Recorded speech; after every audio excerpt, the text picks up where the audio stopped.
Welcome to the Halfway to Phoenix podcast. I'm Phoenix. Well, today I'm going to be talking about something that is very close to home for me, and it is separation and divorce, more specifically when kids are involved, as well as when there really is no fault. But due to no fault divorces in very many places in North America, people have the ability to just give up and throw in the towel on a commitment that they made, a commitment that they, kind of made in front of a lot of people. And the sad part is, rather than taking any accountability in most cases, it's more of a, well, this is why it didn't work out for me. And I'm so unhappy now because guess what? People grew up. And when you grow up, you get big people duties. I'm aiming this strictly at the females who leave their husbands tonight.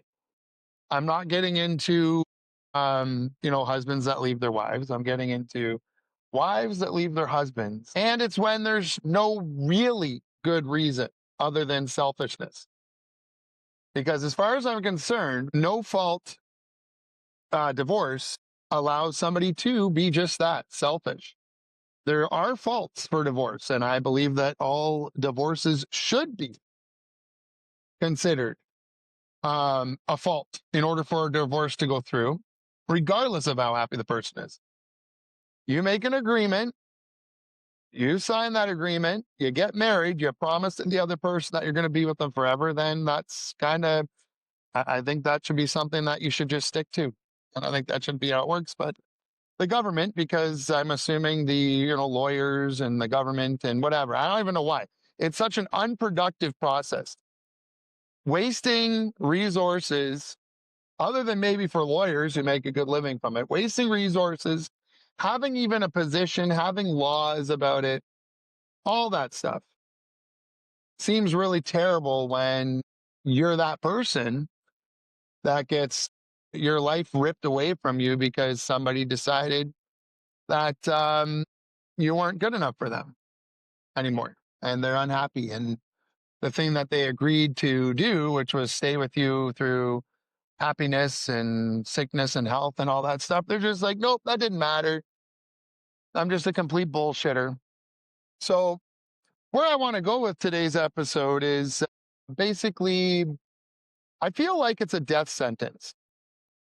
It's a death sentence to a good man when his supposed or allegedly good wife decides that through no fault of his, per se, that she's unhappy. Now, I have these discussions I've had them with AI. AI is not on my side for this one. I know a lot of guys are on my side, especially ones that have had it happen to them. The ones that, either haven't been screwed over yet or are currently happily married. They might be on the fence, and some of them might just agree to be nice, but why you would agree if you actually know just how terrible it is beyond me. I think that everybody falls into what I fell into, all the men. They fall into well, that ain't going to be me.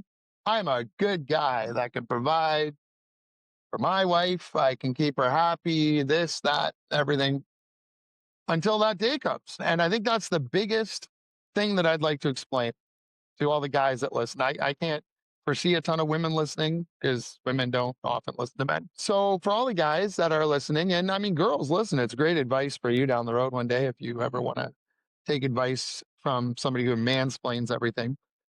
Basically, it will happen to you. That's how you need to go into any marriage, is that it will end. And the reason why I say to go into it as it will end is because then you can make smart decisions early on to prevent, to start a damage control before it even happens. And by that, I mean, get a prenuptial agreement done. That should be the first thing that you do. Get a prenuptial agreement done. Because any girl that doesn't want to stay with you because you want to get a prenuptial agreement done, or a prenup, as the kids say these days, or for many days, if they don't want to be with you anymore, then that goes to show that they're not really in love with you. I think a marriage with prenups is way better and way more built on love and trust than one that isn't. Oh, you don't trust me. You don't trust me. That's why you're getting a prenup. No, it has nothing to do with it. It has to do with the fact that Yes, it actually does have to do with it. I don't trust you. I do not trust a single female on this planet anymore, and they can go ahead and not trust men, but I don't care. That should make it easy for both parties to get a prenup done. Prenup, straightforward and simple. What's mine is mine, and what's yours is yours. When we get married, we'll keep a tally. Hey, then you'll learn how to budget maybe a little bit better. You know, like it's one of those things where, oh, well, it's easy to just say what's mine is yours. But when you get a divorce, that's when it becomes a problem. So you're better off to just, while you're happy with each other, figure it all out in advance. Because guess what? All that shit that you could figure out in advance before you actually say I do really will tell you alone if that person's right for you. Because I can tell you the bickering match is going to come out. Oh, well, when I buy this, like if I buy myself a Corvette, it ain't yours when we get a divorce. Oh, how dare you? Well, anyway, you get what I'm saying. Women that aren't right are going to have an issue with that. Women that are right are going to say, okay, cool, you bought yourself a Corvette. You bought yourself a Corvette. Good for you. I don't need it. It's not my car. You bought it. I think it just makes for a better, it makes for a better overall marriage. So yeah, damage control. You need to go into a relationship and a marriage assuming that it's going to end one day, because that's the way the world is working. Everything is trade in. Everything is out with the old, in with the new. There's no more loyal long-term relationships other than, you know, maybe the simp guys out there that are like, oh, I can't go anywhere, so I'll just stay with this crazy nutcase. And there might be women that do the same thing. I don't know. But I'm starting to see a trend, which is not good. When a very high point, like, I mean, literally, I think 80% of the people that I know that have been married are not married anymore. 80%. And they're still young enough that, well, I've seen some older people getting divorced, but they're still young enough that they're definitely in that range of getting divorced. So their time, there's a very high chance it's going to come. But what I'd like to kind of get into in this is that whole death sentence thing. So when you have children, things are a lot different. And what I don't like is, you know, women will say to you, well, we chose to have children. Okay, awesome.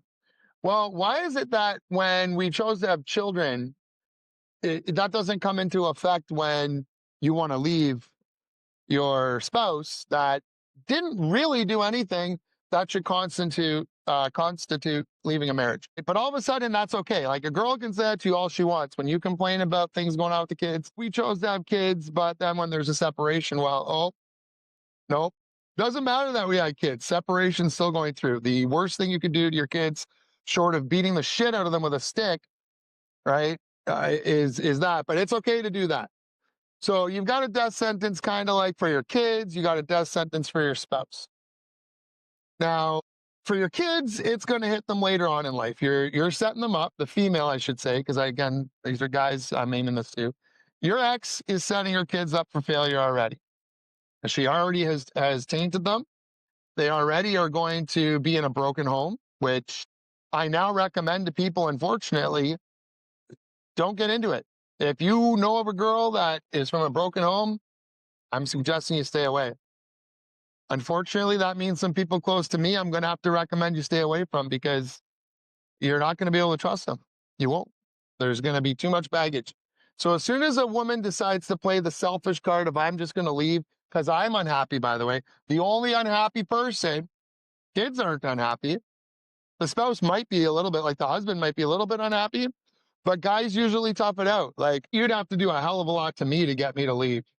So for these people these women who just leave on their own, it's like, yeah, like you really had a good chance to have a forever thing, but you know, you want to play this card of, oh, well, I'm not happy anymore. Well, okay, you're really not going to be happy going forward, but now you've also ruined a bunch of people's lives. And that's what I don't like. But anyways, so the death sentence that I'm speaking of, though, overall is for the ex-husband. Because if you're an ex-husband and you were a good husband, right, and you did everything right, hard worker, and let's just say, to top everything else off, right, you were a stay-at-home provider, or not a stay-at-home provider, the sole provider. And now you're splitting up, and now you've got children you got to worry about. So You're going to have child support for sure, especially if you were the only one working. Whether you have your kids or not, by the way, I want to throw that out there too, just so you know, whether you see your kids or not, you are going to have child support to pay because your ex didn't make any money. Well, you, for some reason, in this country, have to pay her portion, right? Which I don't understand how that makes any sense, but hey, it must be nice. So now you've got a financial stress already in your head. You're like, oh my God, I'm going to lose money whether I want to spend time with my kids or not. And, these days on a single income, most people can't afford to have a home or anything. So it's concerning because now you've got a single income and you're potentially going to be paying half of your money out your ass to your ex, and you're not going to have enough money to have your own proper home. Right. So you've got this problem. And then you've got another issue that's on there. The other issue is if you decide to say, hey, you know what, just take the kids, I'm going to start a new life somewhere else. Right. Now what's going to happen is now you're going to feel it in your gut. You're going to be like, I abandoned my kids. So that's also a very depressing, I mean, unless you're a guy that doesn't care about your kids. But if you're a guy that doesn't really care about your kids, then that doesn't make you a very good dad. And maybe that's why you weren't a good husband. But anyways, I don't want to get into that. I just want to say that you've got this depression of saying bye to your kids, right? But you also have a depression if you are sticking around with the kids and you're stuck dealing with stressing over work, appointments, legal fees, lawyers, court dates. So now you've got all this stuff, whereas you could just, maybe yearly figure out how much money you got to give to your ex who doesn't do anything because that's the way the system works. So, yeah, you get into these things and it's just a really frustrating, tough thing that all I can say is it's a death sentence.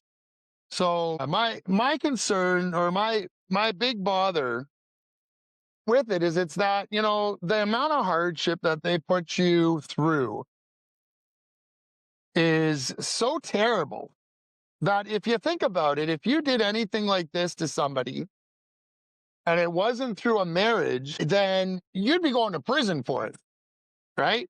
Like you'd be going to prison for this. So what I mean by that is that like this stress and this frustration, it takes years off of your life. It takes days, it takes years off your life. And this is all stuff that didn't need to happen other than somebody being selfish, right? So, you could get in trouble for causing harm to somebody mentally by insulting them, by, making fun of them for years, bullying. You could get in trouble for that, for some form of harassment. If I was an individual person and I injected you with poison, and that poison just kind of ate away at you for 5 to 10 years, and it caused you to go mentally crazy for 5 to 10 years, and you died, right? Would I not be going to jail if I got found as as injecting you with this poison? Like, I'm only asking this question because it's like all of a sudden when I talk to, AI about it, because AI gives you a pretty good non-biased opinions, and actually they're usually against mine anyway, but basically somebody leaving you for no reason, making you unhappy, making you feel like crap for the remainder of your life, that's okay because it's under family law. So yeah, even though you're now tormented for doing nothing wrong, mind you, there's nothing we can do about it. I think I disagree.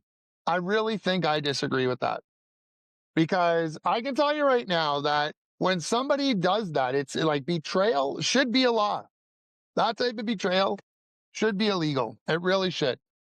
If you put somebody through the crap that somebody puts you through when they leave you for no reason, boy, oh boy, oh boy, you should be held responsible. Because as far as I'm concerned, it's no different than injecting somebody with poison. If I accidentally injected somebody with poison, it wasn't even intentional, and they found out that I accidentally injected somebody, I'd be going to prison for something. I'd be charged for sure and go into prison probably. Right? But no, it's okay in family law. Family law is the gray area where you can basically break contracts and not have to face any consequences for it.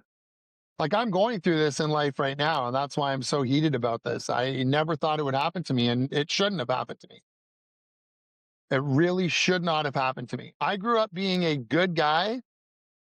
I grew up to be a good husband, somebody that respects women. I grew up that way so I wouldn't have to deal with this shit that I have to deal with these days. But, but because of something along the lines of either unhappiness, selfishness, or both, I'm in this terrible situation. And every day, every single day, I feel like my life is just getting shorter quicker.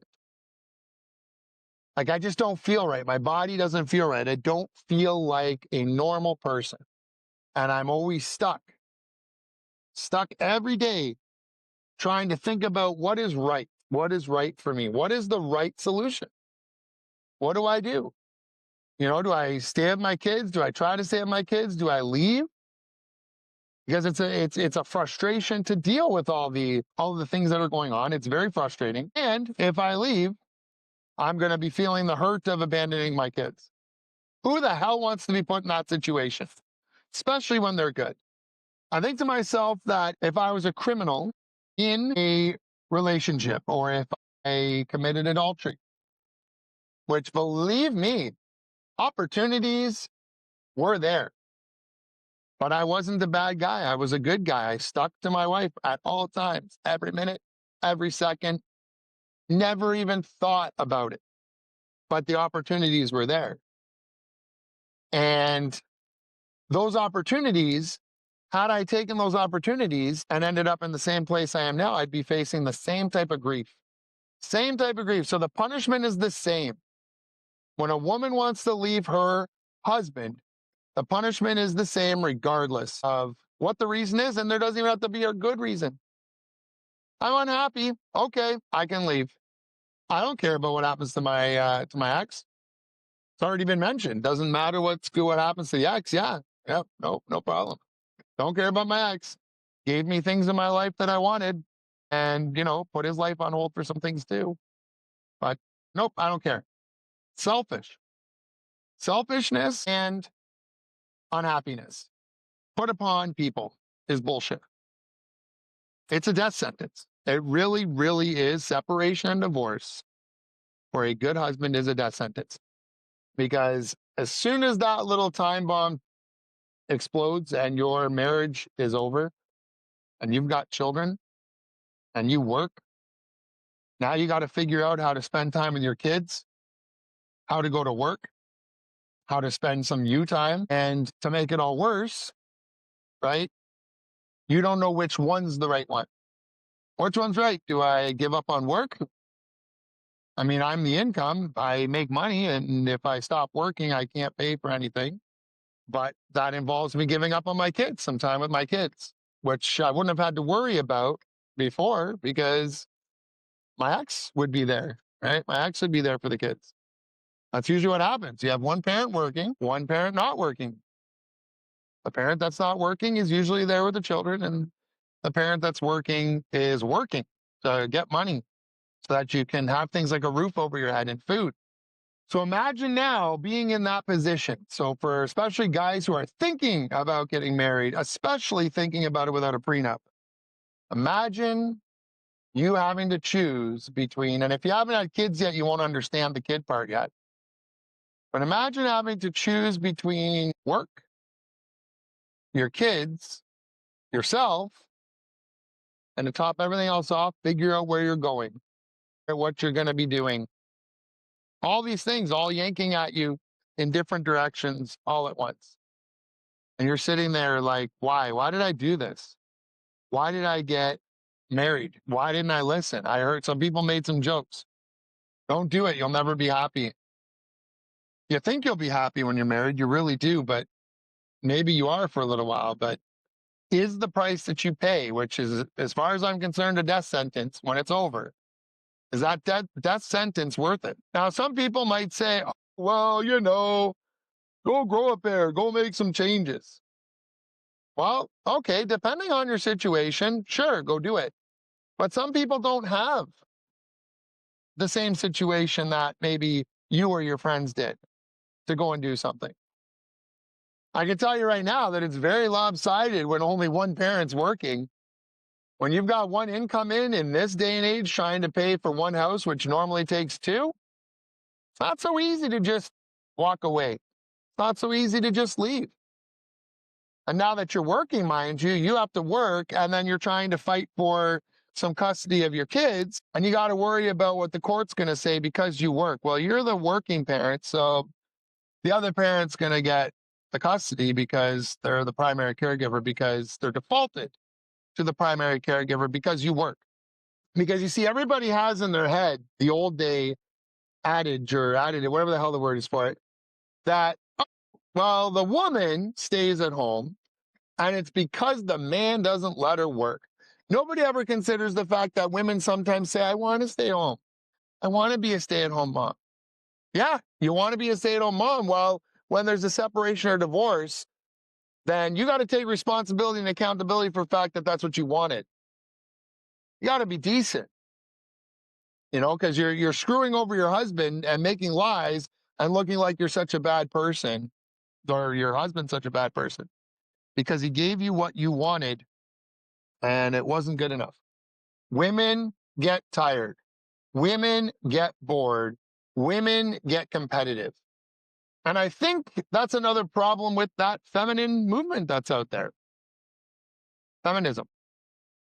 So on top of everything else feminism ruins, right? It also ruins the fact that now women, I think, want to be competitive with a man instead of standing with their man. I've never been a big guy on the whole term stand behind your man. Standing with your man, though, I'm definitely with. Sounds funny. I'm definitely on board with standing with your man. Not arguing, not competing. And that's what women do these days. Women compete with their man. How the hell can you succeed in life when you compete with your partner? You don't have to be better. You don't have to be the better parent. You don't have to make more money. You don't have to have more friends. You guys are a fucking team. Yeah, a team. And when you pull the bullshit that you do by having kids and then getting a separation and a divorce, that's bad. That's really, really bad. But guess what, everybody? Again, in this world that we live in, well, at least in Canada and the United States, there's no fault divorce. So you, as a woman, don't even have to take accountability. So for the women listening, you don't have to take accountability. For the men listening, your wife does not have to take accountability. And women very rarely do like to take accountability. If you ever meet a woman and she says, whoops, I screwed up, keep her. Keep that woman forever. Do not let her go. Because I can tell you right now, I can tell you right now that not very many women say that. You don't hear sorry very often unless it's fake. There's a lot of fake sorries. Oh, whoops, sorry.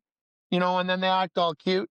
But the reason why they act cute is not to be cute. It's to basically get out of actually taking responsibility. It's like, well, I'll do this fake little ha ha ha ha, whoops, I'm sorry. Because then it's like, I'm just being cute. And he'll just look at my boobs and go, okay, yeah, that's basically how it is. So I can tell you from the past that the best times I've had in relationships, the actual relationship part, has been prior to marriage. I had some people bicker about one of my clips where I said the best part of your relationship is the honeymoon. And after the honeymoon, it's all downhill. Oh, how dare you say that? Now I see why you're separated. No, that has nothing to do with why I'm separated. I can tell you right now, it has nothing to do with it. It's just a fact.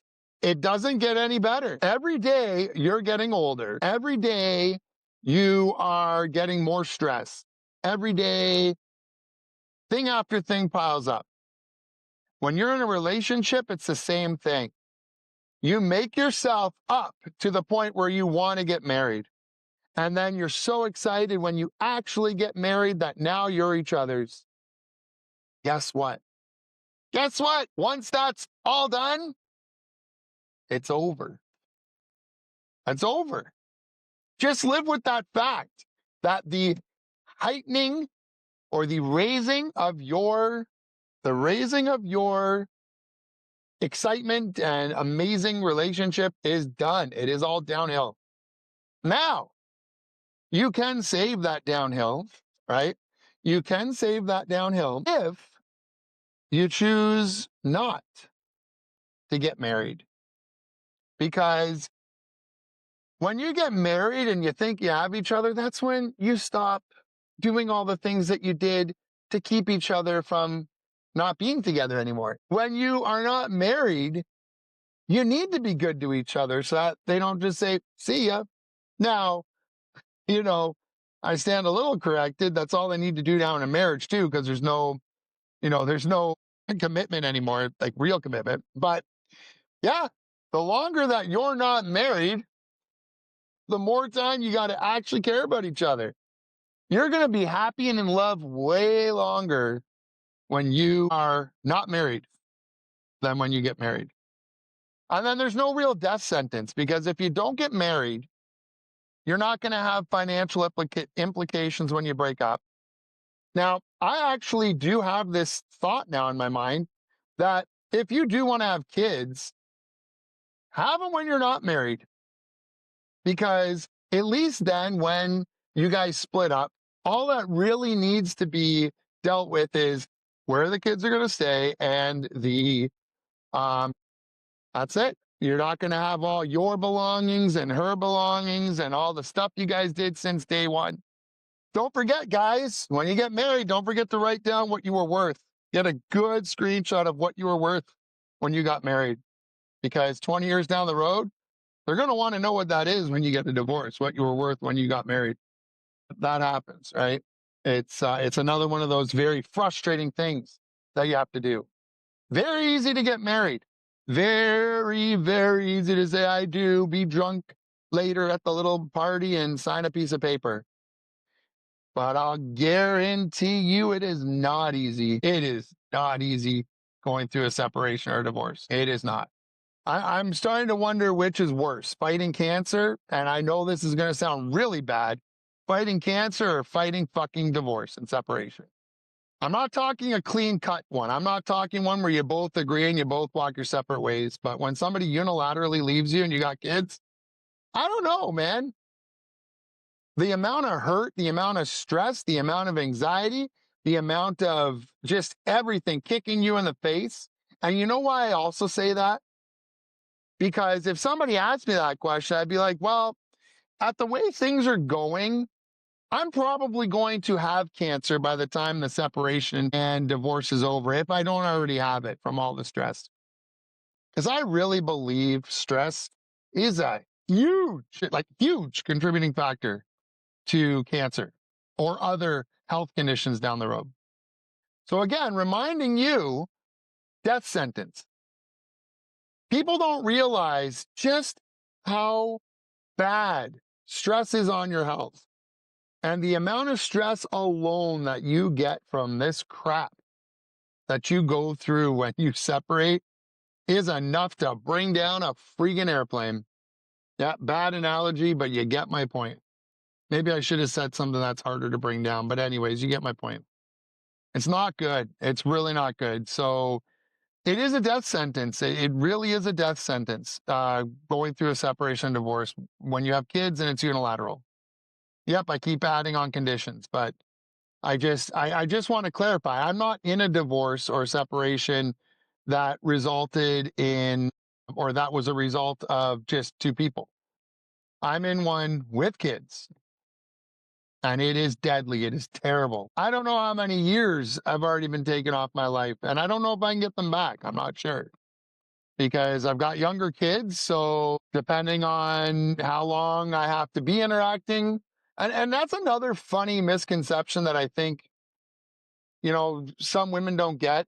I feel like if you are going to divorce when you have kids, do it when you're a lot older. Do it when the kids are older. Like you got to suck it up a little bit. You had kids, man. Like suck it up.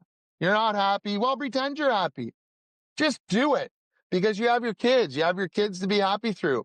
But instead, you get a divorce going while you have children, and now your kids are going to hate your guts. They're going to grow up and most likely become shitty members of society. I'm sorry to say it, but it seems that way. And yeah, so my point is you're now in this little tornado. Like, I mean, I'm assuming I got a good 10 to 15 years left. And the point I was getting at is your ex doesn't realize that once you have kids, it's not as simple as just saying bye, because if both parties are going to be active in the children's lives, you're going to be seeing each other all the time. It's just a slightly different relationship.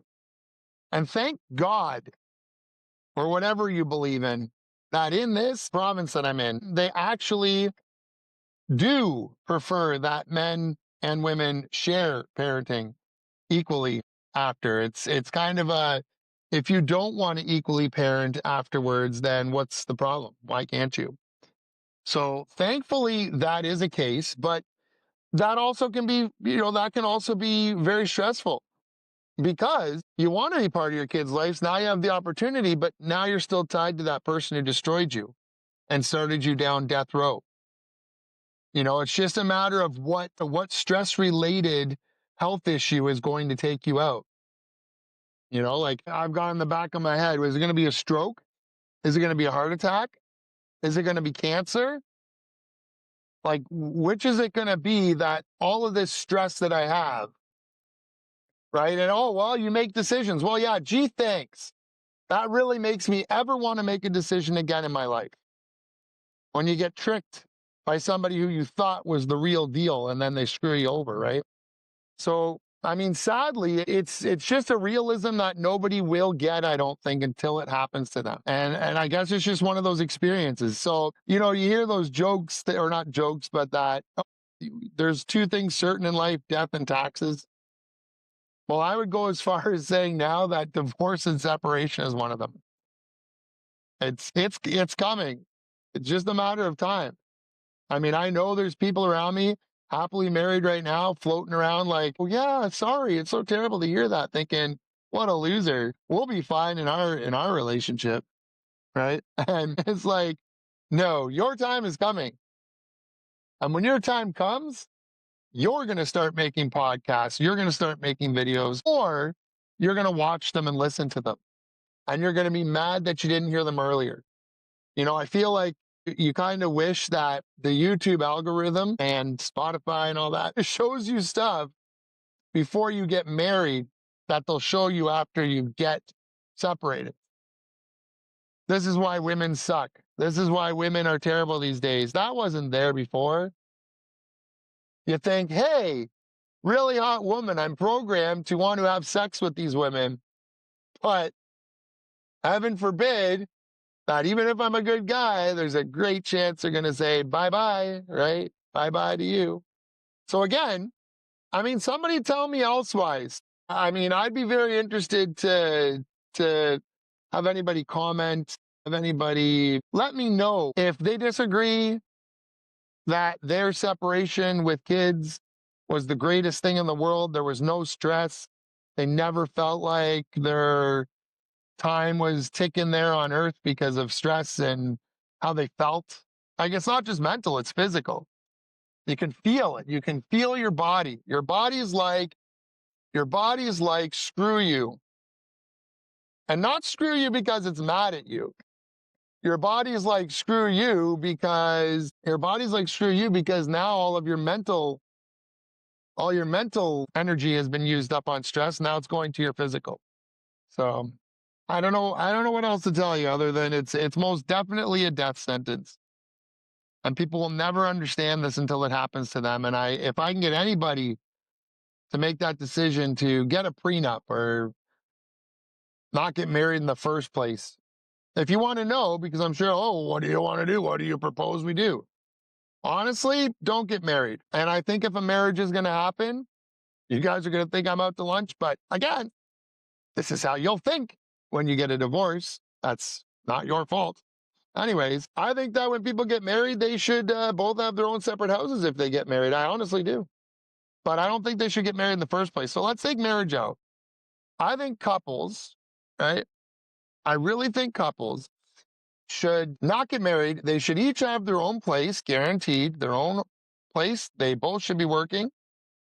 Because if they both work, then they both understand each other's pain of work and trying to balance home life and work. And if they choose to have kids, all that they need to realize is that, yeah, there's some laws about when you have kids that if you want to break up, right, then you just got to deal with child support. Everything else you just keep living your life. You get babysitters, whatever you need to do. Because the days of what's mine is yours, they're not worth it anymore, especially for a guy.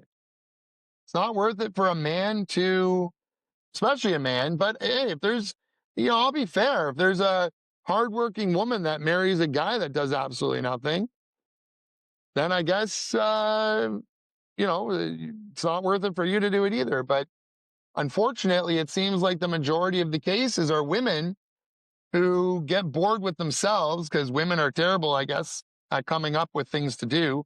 I don't know. That's what it feels like. And just when they want a piece of furniture that's new, they divorce you. They're going to get money from you by sucking the life out of you that they didn't already suck mentally out of you. And so it's like a vampire. It's like a Black Widow. It's like women are copying the Black Widow spider. You get them pregnant, have kids, and then they suck the life out of you. I think that's how the Black Widow works. I could be wrong, but I'm pretty sure that's how it is. I mean, they don't eat you yet. I think Black Widows also eat, but I think they eat by sucking the life out of you, and it's pretty much the same thing. So all I can say to everybody today is, if you're not married, don't get married. Don't. But I'm just going to be another of those guys who says it. You'll be scratching your head going, what's that guy's problem? Until it happens to you. And I was an idiot myself. I didn't think it would happen to me. Didn't think it would happen to me. And it did. And when it does, you're not ready for it. You're really not ready for it. And it really hurts, takes you out. It's all you can think about. And you've got decisions you have to make that you don't want to make. That's another last little point I want to touch on today is, I'm about to be 45 years old. I've built somewhat of an empire. It's been a rough road. I got a lot of help along the way from family. Don't have a big family, but the family that I have helped me a lot. And basically, in the end, it's like a reset button at 45 that you don't want. It's not a good reset button. Like I'm at a point where I should be having fun with my life. I should be doing what I want to do and everything like that. But I don't get to do that anymore. Now I have to start from scratch. So maybe by the time I'm 65 or 70, maybe I can try to live a mid-40s life. Is that where you want to be? Oh, it could be you. It most definitely could be you. All it takes is one of her girlfriends to say, oh, you can do better, girl. Don't worry, we got your back. We already went through the divorce. But what they don't understand is that they went through hell. And girls like watching other girls go through hell, so they weren't the only ones. I know, it sounds funny. We'll be there for you until, right? We'll be there for you until you're rock bottom. And they're gone. They got their own lives now. Oh, well, yeah, sorry, we're busy. What do you mean you're upset? What do you mean you've downed a few boxes of wine? What do you mean your fourth cat died? Like, they won't care anymore. They like the dramatic part. They want that first part where you're going through hell thinking that you're going to get a dream. And again, I'm kind of speaking about women. So for all the guys who will probably be listening to this, that's what's going to happen. I mean, you can look at that as maybe one positive, but I got to stop talking now. It's a death sentence. I'm telling you that right now. A divorce, separation, is a death sentence. I believe women should be held accountable. I do believe it should be illegal. I think it should be a law. I think if somebody is proven to be going through mental anguish and their health going sideways, separation and divorce is listed as one of those big factors. Well, should have more than enough evidence to put some women away for a little bit of time there to think about what they did. Or men, again, for the rare man that does this to a woman, as in leaves for no good reason a good marriage with their children and just wants to leave. I agree they should be punished too, but I don't hear or see very much of it. And I try to find it, but I just don't see it. Anyway, thanks for listening. This is Phoenix from the Halfway to Phoenix podcast. I know, pretty convenient title. Don't forget, I'm also on YouTube with some random clips as well. I try to do some funny stuff. I'm really out there. So if you like random stuff and really out there stuff, not a bad guy to listen to or watch. And if you enjoyed this, I hope you did. And I don't know if you can like it on Spotify per se. You can add it to your like stuff, I guess, but like it. I'd appreciate it. And if you do really like it, subscribe. You'll get more random stuff from me. And to all of you, have a great day. And anybody who is already divorced or separated, especially recently, I feel your pain. I really do. And I bet you'll never get married again. And if you do, well, I guess you didn't learn your lesson.